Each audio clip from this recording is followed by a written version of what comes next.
திருச்சியில் முதலமைச்சர் விஜயோடைய அதிரடி பார்த்திருப்பீங்க. எதிர்க்கட்சிகள் திமுக, அண்ணா திமுக எல்லாம் ரொம்ப கலங்கி போயிட்டாங்க. என்னங்க அவர் முதலமைச்சர் மாதிரியா பேசினாரு?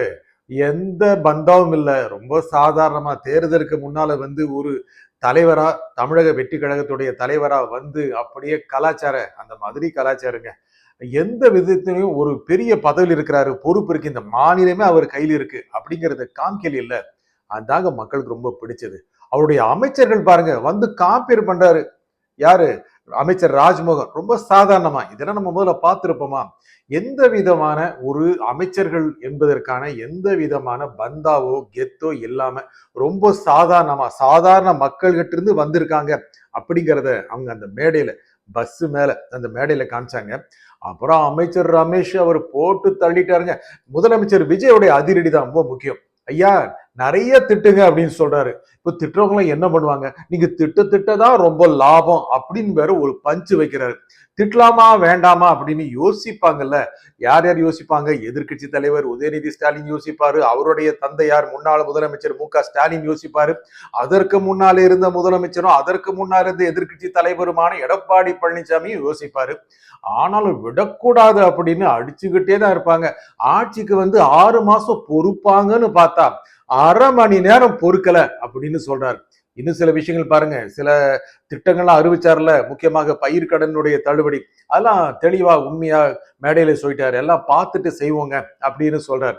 மக்கள் அதை நம்பிதான் செய்வாங்க. ஏன்னா நிதி நிலைமை என்ன இருக்குங்கிறது தெரியல, வந்த பேரு தான் தெரியுது அப்படின்னு தெளிவா சொல்றத மக்கள் நம்பும்படியா சொல்றாருங்க. அதெல்லாம் ரொம்ப முக்கியமான விஷயம். அப்புறம் சொன்னா இருப்பாங்க, திமுகல இப்போ அந்த ஜென்சிய கூட்டுறாங்கல்ல, அதை பத்தி லேசா கிண்டல் அடிச்சுட்டு போயிட்டாரு. எல்லாரும் அப்படிதான் கிண்டல் அடிக்கிறாங்க. அப்புறம் ரீல்ஸ் போட்டாதான் ஓட்டு கிடைக்கும். யாரு? முன்னாள் முதலமைச்சர் சொல்லி வச்சது. அதுவும் திருமணத்துல போய் புலம்புறாங்கன்னு சொன்னாரு பாருங்க. ஏன் தான் இதெல்லாம் செஞ்சோமோ அப்படின்னு முன்னாள் முதலமைச்சர்களுக்கு ரொம்ப கவலையா இருக்கும். அந்த மாதிரி போட்டு கலாச்சறாரு. இவர் சிஎம் மாதிரியே இருக்க மாட்டேங்கிறாரு அப்படின்னு எல்லாரும் நினைக்க வச்சிடறாரு. அப்புறம் இந்த திமுகவும் அண்ணா திமுகவும் கூட்டணி அமைச்சு திரு விஜய் அவர்கள் முதலமைச்சர் ஆகாமல் தடுக்க நடவடிக்கை எடுத்தாங்கல்ல, அத போய் சொல்றாரு பாருங்க. அதுவும் இப்போ என்ன சொல்றாரு? தாவேகாவுக்கும் திமுகவுக்கும் தான் போட்டிங்கிறாரு. ஆட்சிக்கு வந்துட்டாரு. திமுக ஒரு பலமான எதிர்கட்சி.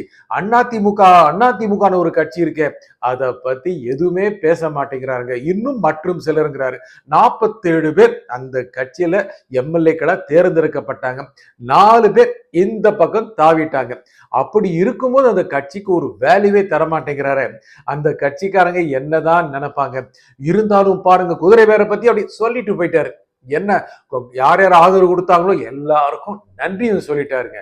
ஆனா இந்த கூட்டத்துல அவர் நன்றின்னு நிறைய தடவை சொல்லிட்டாரு. முக்கியமாக அவரை தேர்ந்தெடுத்த திருச்சி கிழக்கு வாக்காளர்களுக்கு மொத்தமா திருச்சி அவருடைய இதயத்தில் இருக்கு அப்படிங்கறத போட்டு சென்டிமெண்டலா டச் பண்ணிட்டாரு.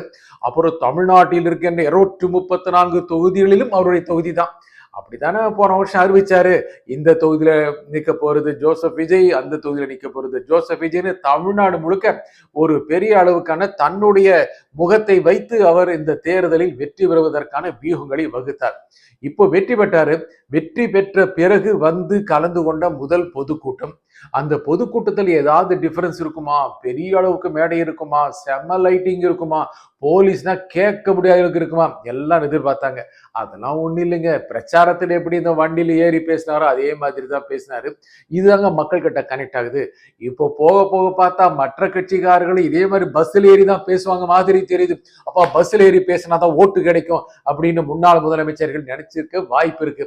நம்ம பெரிய பெரிய செம்மையான ஒரு சட்டப்பேரவை மாதிரி செட் அடிச்சு அதுல ஒரு 15 பேரை உட்கார வச்சு அந்த அவர்களே இவர்களே எல்லா கலைகளும் பேசி அப்புறம் தலைவர்கள் பேசி மக்கள் அப்படியே ஒரு 25,000 பேர் உட்கார்ந்து பார்த்து ஓட்டு போட மாட்டேங்கிறாங்களே, பஸ்ல வந்தோம் பேசணும் பஸ்ஸோட போயிட்டோம் இப்படின்னு அவங்க உத்திகளையே மாத்திக்குவாங்க. ஏன்னா ஜென்சி உத்தி, ரீல்ஸ் உத்தி, அப்புறம் இப்ப பஸ் உத்தி வந்துருங்க மாதிரி தெரியுது.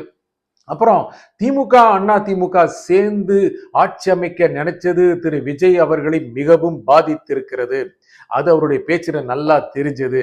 அது என்ன அப்படின்னா, அந்த 2 கட்சிகளையும் காணாம அடிக்கணுங்கிற உத்வேகம் அவரோட பேச்சுல தெரிஞ்சது. மக்கள் கொண்டாடுறாங்க. சரி, அவங்க கட்சிக்காரங்க வந்திருக்காங்கன்னு நினைச்சுக்குவோம். எத்தனை வியூவர்ஷிப்புங்க இன்னைக்கு யூடியூப்ல எவ்வளவு பேர் பார்த்தாங்க, இன்னைக்கு டிவில எவ்வளவு பேர் பார்த்தாங்க, கணக்கு போட்டு பாருங்க. தமிழ்நாட்டுல அவருக்கு ஓட்டு போட்டதை விட 2 மடங்கு அதிகம் பார்த்திருப்பாங்க. எதிர்ப்பு நிறைய இருக்குங்க. முக்கியமாக திமுக ஆதரவாளர்கள் தொடர்ந்து பல்வேறு தளங்கள்ல திரு விஜய் அவர்களுக்கு எதிராக பேசிக்கொண்டுதான் இருக்கிறார்கள். ஆட்சிக்கு வந்து 3 வாரம் தான் ஆச்சு. அதுக்குள்ள ஏங்க குற்றம் கொலைகளை எல்லாம் தடுக்கவில்லை அப்படிங்கிறாங்க. தடுத்திருக்கணும்ல அப்படிங்கிறாங்க. அவர் தெளிவா இன்னைக்கு பேச்சுல சொன்னாரு பாருங்க. ஒரே நாளில் தடுப்பதல்ல. ஏனென்றால் இது பல காலமாக வந்து கொண்டிருக்கின்ற மக்களுடைய மனநிலை.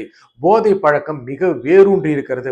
அதை தடுக்க வேண்டும். அதை தடுத்தால்தான் மக்களிடம் நன்மதிப்புகளை கொண்டு வர முடியும் அப்படிங்கிற இண்டிகேஷன் கொடுத்தார்ல.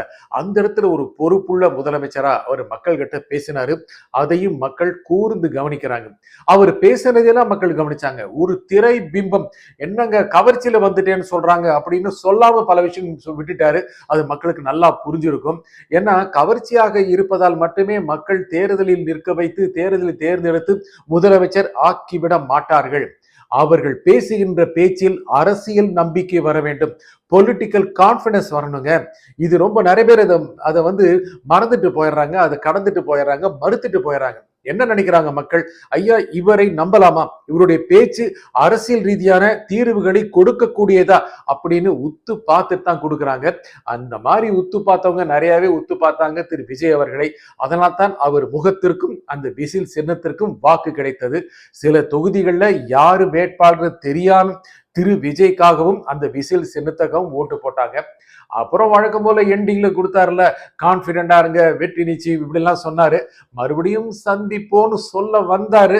சந்திப்பாரு. ஏன்னா இப்போ 5 தொகுதிகள் இடைத்தேர்தல் வரப்போகுது. அந்த இடங்களுக்கெல்லாம் போவாரு. இப்போவே திருச்சியில பிரச்சாரத்தை ஆரம்பிச்சுட்டாருன்னு தான் சொல்லணும். அங்கே யாரு போட்டி போடுறது அப்படின்னு திமுகக்குள்ள போட்டியாவே இருக்கு. அண்ணா திமுக வாயே திறக்க மாட்டேங்குது. ஏனென்றால் திருச்சி கிழக்கு தொகுதியில் நின்று பின்னால போகணுமா அப்படின்னு அண்ணா திமுக நினைக்குது. அதை தவிர அண்ணா திமுக காரங்க போட்டியிட்டு வென்று ராஜினாமா செய்த தொகுதிகள்ல 4 தொகுதிகள்ல தேர்தல் நடக்க போகுது. அதிலும் நிச்சயமாக திரு விஜய் அவர்கள் சென்று பிரச்சாரம் செய்து மக்களை ஊக்குவிப்பார். நாங்கள் தேர்தலுக்கு முன்னால் சொன்னதை இங்க கவனிக்கணும். ஒவ்வொரு முறை அவர் வெளியே வந்தார்னா 2% ஓட்டு அதிகமாகுது. சொன்னோம்ல, கவனிச்சிங்கல்ல. இப்ப பாருங்க, மறுபடியும் வெளியே வர ஆரம்பிச்சிட்டாரு. இருக்கிறத விட 2% அதிகமாகும். திரு எம்ஜிஆர் அவர்கள் 1977 முதல் சட்டப்பேரவை தேர்தலை சந்தித்து கூட்டணியோடு சந்தித்து பெற்ற வாக்குகளை விட தனியாக நின்று திரு விஜய் அவர்கள் தாவேகாவுடைய தலைவராக பெற்ற வாக்குகள் திரு எம்ஜிஆர் அவர்கள் பெற்ற வாக்குகளை விட அதிகம். அதற்காக தான் எம்ஜிஆர் இல்லை அப்படின்னு சொல்லிட்டாரு. என்ன வரலாறு தானே சொல்லுது, புள்ளி விவரம் சொல்லுது. தனியா நின்று அதிக சீட்டுகளை அதிக அளவுக்கான வாக்கு சதவீதத்தை வாங்கிட்டாரு அப்படின்னு. கொஞ்சம் நிறைய ஜெயிக்க வச்சிருக்கலாம், ஆதரவு கொடுத்திருக்கலாம் அப்படின்னு ரொம்ப கண்ணியமா சிரிச்சுட்டு போயிட்டாருங்க. அடுத்து வருகின்ற தேர்தல்களில்